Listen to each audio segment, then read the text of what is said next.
ನಮಸ್ಕಾರ ಫ್ರೆಂಡ್ಸ್, ರಕ್ಷಿಸಿರಿ ಮನೆ ಚಾನಲ್ಗೆ ನಿಮಗೆಲ್ಲರಿಗೂ ಪ್ರೀತಿಯ ಸ್ವಾಗತ. ಐ ಹೋಪ್ ನೀವೆಲ್ಲರೂ ಚೆನ್ನಾಗಿದ್ದೀರಾ ಅಂತ ಭಾವಿಸ್ತೀನಿ. ಧಾರ್ಮಿಕ ನೃತ್ಯಗಳಲ್ಲಿ ಒಂದು ಪ್ರಸಿದ್ಧವಾದಂಥ ವೀರಗಾಸೆ ಕುಣಿತದ ಬಗ್ಗೆ ನಾವು ಇವತ್ತಿನ ವಿಡಿಯೋದಲ್ಲಿ ಇನ್ಫಾರ್ಮೇಷನ್ನ ತಿಳ್ಕೊಳ್ಳೋಣ.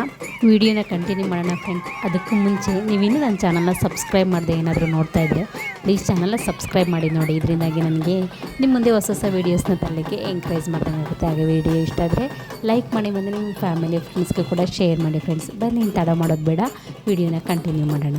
ಒಂದು ನೃತ್ಯ, ಕೈಯಲ್ಲಿ ಕತ್ತಿ, ಕಾಲಿಗೆ ಗೆಜ್ಜೆ, ಶಿವನ ಜಯಘೋಷ. ಈ ನೃತ್ಯವನ್ನು ನೋಡಿದಾಗ ನಮ್ಮ ಮನಸ್ಸು ರೋಮಾಂಚನ ಆಗುತ್ತೆ.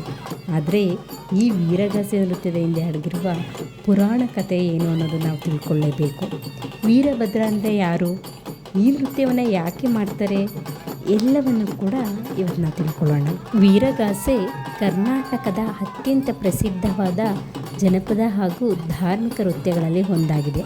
ಇದು ಕೇವಲ ಮನರಂಜನೆ ಇಲ್ಲ, ಶಿವನ ಉಗ್ರ ಸ್ವರೂಪವಾದ ವೀರಭದ್ರನ ಶೌರ್ಯ, ಶಕ್ತಿ ಮತ್ತು ಧರ್ಮ ರಕ್ಷಣೆಯ ಸಂಕೇತವಾಗಿದೆ. ಈ ನೃತ್ಯವನ್ನು ಮುಖ್ಯವಾಗಿ ಶಿವನ ಜಾತ್ರೆಗಳು, ದೇವಸ್ಥಾನದ ಉತ್ಸವಗಳು, ಗ್ರಾಮೋತ್ಸವಗಳು ಮತ್ತು ಮೈಸೂರು ದಸರಾದಂತಹ ವಿಶೇಷ ಸಂದರ್ಭಗಳಲ್ಲಿ ಪ್ರದರ್ಶನ ಮಾಡಲಾಗುತ್ತೆ. ವೀರಗಾಸೆ ನೃತ್ಯದ ಹಿಂದೆ ಒಂದು ಪುರಾಣ ಕಥೆ ಇದೆ. ಪುರಾಣಗಳ ಪ್ರಕಾರ ಬ್ರಹ್ಮನ ಮಗನಾದ ದಕ್ಷ ಪ್ರಜಾಪತಿ ಒಂದು ಮಹಾಯಜ್ಞವನ್ನು ಏರ್ಪಡಿಸಿರ್ತಾನೆ. ಆದರೆ ತನ್ನ ಅಳಿಯನಾದ ಶಿವನನ್ನು ಆಹ್ವಾನ ಮಾಡಿರಲ್ಲ. ಶಿವನ ಪತ್ನಿಯಾದ ಸತಿದೇವಿ ಆಹ್ವಾನ ಇಲ್ಲದಿದ್ದರೂ ತಂದೆಯ ಮನೆಗೆ ಹೋಗುತ್ತಾಳೆ. ಅಲ್ಲಿ ದಕ್ಷನು ಶಿವನನ್ನು ಅವಮಾನ ಮಾಡ್ತಾನೆ.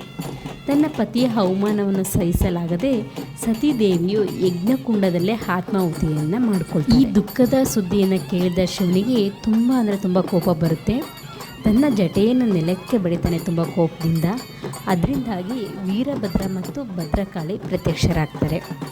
ಶಿವನ ಆಜ್ಞೆಯಂತೆ ವೀರಭದ್ರನು ದಕ್ಷಿಣ ಯಜ್ಞವನ್ನು ಧ್ವಂಸ ಮಾಡ್ತಾರೆ.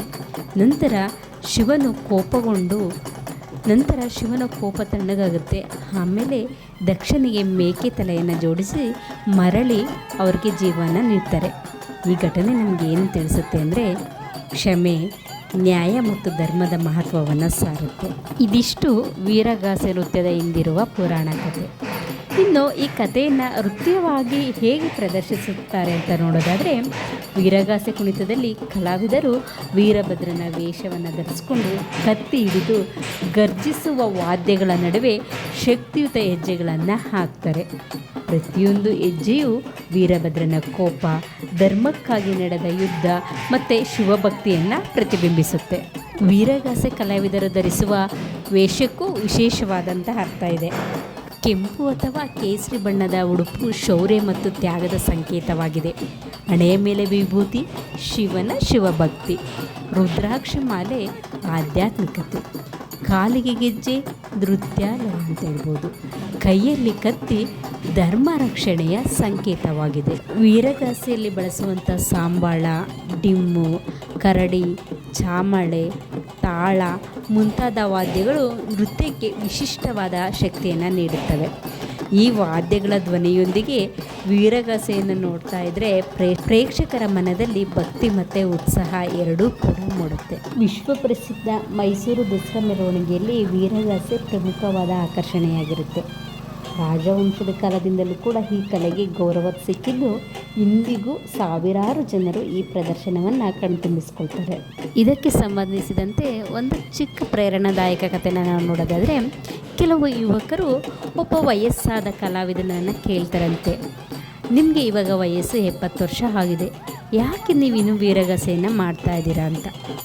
ಆಗ ನಗುತ್ತಾ ಕಲಾವಿದರು ಹೇಳ್ತಾರಂತೆ, ನಾನು ನೃತ್ಯ ಮಾಡ್ತಾ ಇರೋದು ಹಣಕ್ಕಾಗಿ ಅಲ್ಲ, ಶಿವನನ್ನು ನೆನೆಯಲು, ನನ್ನ ನಂತರದ ಪೀಳಿಗೆಗೆ ನನ್ನ ಸಂಸ್ಕೃತಿಯನ್ನು ಉಳಿಸಿಕೊಡಲು. ಈ ಮಾತನ್ನು ಕೇಳಿದಂಥ ಯುವಕರು ತುಂಬ ಖುಷಿ ಆಗ್ತಾರೆ. ವೀರಗಾಸೆಯನ್ನು ಕಲಿಯಲಿಕ್ಕೆ ಮುಂದೆ ಬರ್ತಾರೆ. ಈ ಕಥೆ ನಮಗೆ ಒಂದು ಪಾಠವನ್ನು ಕಲಿಸುತ್ತೆ. ಅದೇನು ಹೇಳಿ, ನಮ್ಮ ಸಂಸ್ಕೃತಿಯನ್ನು ಉಳಿಸುವುದು ಕೇವಲ ಸರ್ಕಾರದ ಕೆಲಸವಲ್ಲ, ನಮ್ಮೆಲ್ಲರ ಜವಾಬ್ದಾರಿ. ವೀರಗಾಸೆ ನೃತ್ಯದಿಂದ ನಾವು ತಿಳ್ಕೊಬೇಕಾದಂಥ ನಾವು ಜೀವನದ ಪಾಠಗಳು, ಅಹಂಕಾರ ಎನ್ನುವುದು ಯಾವತ್ತೂ ಕೂಡ ಶಾಶ್ವತ ಅಲ್ಲ.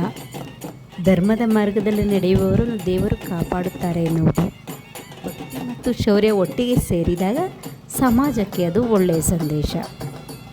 ನಮ್ಮ ಜನಪದ ಕಲೆಗಳನ್ನು ನಾವು ಮುಂದಿನ ಪೀಳಿಗೆಗೆ ಪರಿಚಯಿಸುವುದು ನಮ್ಮ ಕರ್ತವ್ಯ. ಫ್ರೆಂಡ್ಸ್, ವೀರಗಾಸೆ ಅನ್ನೋದು ಕೇವಲ ಒಂದು ನೃತ್ಯವಲ್ಲ, ಅದು ಶಿವನ ಭಕ್ತಿ, ವೀರಭದ್ರನ ಶೌರ್ಯ, ಧರ್ಮ ರಕ್ಷಣೆ ಮತ್ತು ಕರ್ನಾಟಕದ ಶ್ರೀಮಂತ ಸಂಸ್ಕೃತಿಯ ಪ್ರತೀಕವಾಗಿದೆ. ಇಂತಹ ಅಮೂಲ್ಯ ಜನಪದ ಕಲೆಗಳನ್ನು ನಾವು ಗೌರವಿಸೋಣ, ಉಳಿಸೋಣ ಮತ್ತು ಮುಂದಿನ ಪೀಳಿಗೆಗೆ ಪರಿಚಯಿಸೋಣ.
ಈ ವಿಡಿಯೋ ಇಷ್ಟ ಆದರೆ ಲೈಕ್ ಮಾಡಿ. ಹಾಗೆ ನೀವು ಇನ್ನೂ ನನ್ನ ಚಾನಲ್ನ ಸಬ್ಸ್ಕ್ರೈಬ್ ಮಾಡಿಲ್ಲ ಅಂದರೆ ಪ್ಲೀಸ್ ಚಾನಲ್ನ ಸಬ್ಸ್ಕ್ರೈಬ್ ಮಾಡಿ ನೋಡಿ. ಹರ ಹರ ಮಹಾದೇವ. ಓಂ ನಮಃ ಶಿವಾಯ.